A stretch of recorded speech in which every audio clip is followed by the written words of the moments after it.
Ito mga kaworks, Aerox version 2, issue hard starting.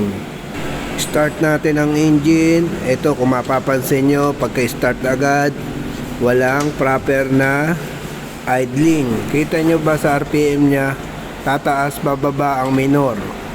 So ito talaga ang issue ng Aerox version 2 ng customer.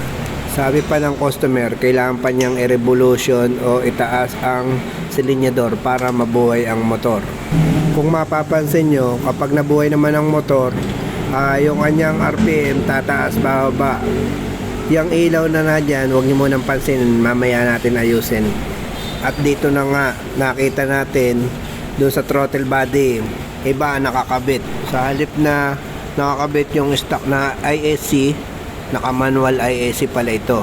Lilinawin ko lang mga ka-works, once na naka-manual ISC kayo, naka-fix po ang ating mga minor. Hindi po tulad ng naka-original na ISC o kaya naman stock na ISC.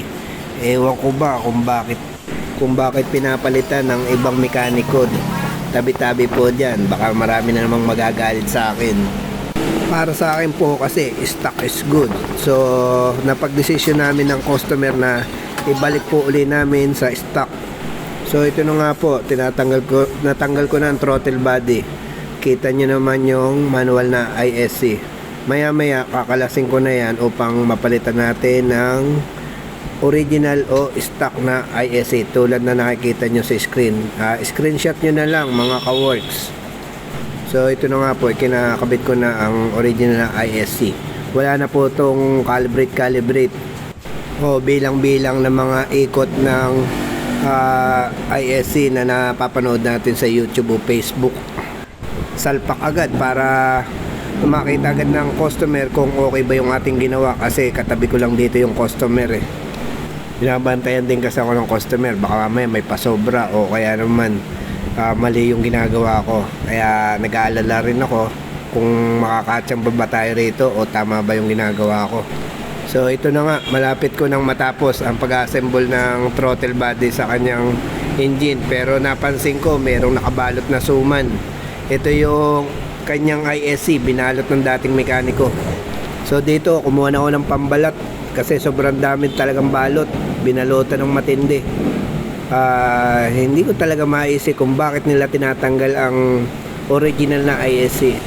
Matapos kong matanggal ang balot, siyempre ako din magbabalot din ako ng suman ng terminal ng ISC. Nilagyan ko lang ng konting electric tape. So ito na nga, natapos natin. Subukan naman natin i-start kung okay ba. Ito mga ka-works, mukhang nakatsamba na naman tayo. Stable na ang unit ni sir at stable na rin ang RPM. Kita nyo naman mga ka-works, pinapakita ko sa customer kung ano ang pinagkaiba ngayon before and after. Sa meter panel niya, stable na yung RPM. Ito na, yung kaninang problema namin ay yung idling, naka manual ISC. Ngayon ibinalik na natin sa stock, okay na siya. Hindi na nagpa-fluctuate yung kanyang idling. Yan o, hindi na tataas pababa, okay na. Masaya na ang customer.